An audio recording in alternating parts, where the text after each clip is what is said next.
उनके कपड़े भीग चुके हैं, इतना गीला हो चुका है कि विरोधियों को गस्ती आने लगी है, चक्कर आने लगा है, वो चक्रिया आ गए हैं सब। और उनके भीड़ में कुर्सियां खाली होती जा रही हैं। क्यों?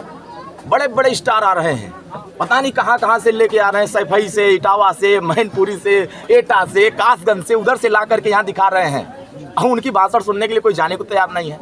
आपने देखा मोदी जी का कार्यक्रम, लाखों की संख्या में लोगों ने फैसला किया कि डॉक्टर अरविंद राजभर को हम छड़ी पर जिताएंगे।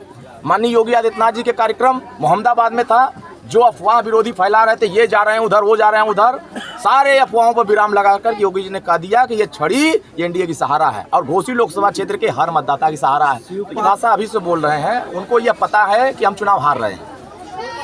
समाजवादी पार्टी का जो गुंडागर्दी है, अराजकता है, इस वजह से उनको अब महसूस हो गया है कि समाजवादी पार्टी के प्रत्याशी बुरी तरीके से यहाँ जमानत जब्त होने जा रहा है। मुझे ऐसा लग रहा है कि श्री शिवपाल यादव जी कल के बाद पूरे 5 साल तक घोसी में नजर नहीं आएंगे और ये जो प्रत्याशी लड़ रहे हैं 4 तारीख के बाद ये फिर घोसी में नजर नहीं आएंगे, क्योंकि इनको भी पता है कि बेंगलोर वाला जो माल है वो श्री अखिलेश यादव जी के यहाँ पहुँचाना है और कुछ जो पहुँचा है उस पहुँचने में मुहर भी लगाना है कि हमने पहुँचा दिया है। तो हमें लगता है कि विकास को जनता की पसंद कर रही है। यहाँ घोसी की जनता अपने आवास, पेंशन, शौचालय, नाली, खड़ंजा, पानी, बिजली, सड़क, हमारे प्रधानमंत्री ने इस बात को कहा जितने गरीब हैं जिनका बिजली का बिल आया है हम 5 साल के अंदर उनको जीरो करेंगे। विरोधी क्या कह रहे हैं? संविधान खत्म कर देंगे, आरक्षण खत्म कर देंगे। जिन्होंने अपने शासनकाल में संविधान को कमजोर किया, जिन्होंने अपने शासनकाल में आरक्षण को कमजोर खत्म किया, जिन्होंने अपने शासनकाल में लोकतंत्र को नहीं माना, आज अगर स्वर्गीय कर्पूरी ठाकुर जी को भारत रत्न किसी ने दिया तो देश के प्रधानमंत्री ने दिया। एक देश के सबसे बड़े अति पिछड़े वर्ग के बेटा को भारत रत्न ने दिया। भारत में चाहे किसानों के बड़े मसीहा चौधरी चरण सिंह को अगर किसी ने सम्मान दिया किसानों के हितों की रक्षा करने के लिए, तो प्रधानमंत्री मोदी जी ने स्वर्गीय चौधरी चरण सिंह को भारत रत्न देकर के सम्मानित किया कि इस देश में हर एक नागरिक जो किसान के लिए काम करता है, मजदूर के लिए काम करता है, पिछड़ों के लिए काम करता है, दलितों के लिए काम करता है, हम सब लोग मिलकर के उनको आगे बढ़ाने का काम कर रहे हैं। मुझे ऐसा लगता है ईडी सीबीआई तो लुटेरों कह जाती है।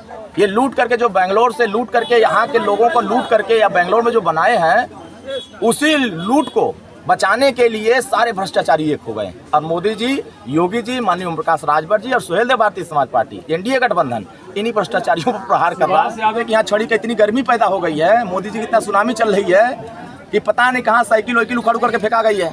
तो इसलिए हमको लगता है कि यहाँ लड़ाई एक तरफा है। घोसी लोकसभा क्षेत्र में जनता एक तरफा वोट देने जा रही है, हर वर्ग का लोग वोट देने जा रहे हैं। 4 तारीख के बाद जब गिनती होगा, 4 तारीख गुंडागर्दी को खत्म करने के लिए 1 तारीख का इंतजार कर रही है। 1 तारीख आएगा, गुंडागर्दी के नाम पर छड़ी पर बटन दबेगा। 1 तारीख आएगा, विकास के नाम पर छड़ी पर वोट पड़ेगा। 1 तारीख आएगा, मोदी जी को प्रधानमंत्री बनाने के लिए छड़ी पर वोट पड़ेगा। 1 तारीख आएगा, हर एक गांव के विकास के लिए 1 तारीख वोट पड़ेगा। तो जनता ने यह देख लिया है कि 20 साल के शासनकाल में टोपी लगा करके जमीन कब्जा करते थे और आज टोपी उखड़ गया है और झंडा फेंका गया है, कहीं हाथ में नजर नहीं आ रहा है। और अगर वो दिख रहा है तो जेल में दिख रहा है, या तो राम नाम सत्य हो रहा है। अब गरीबों के साथ कोई अन्याय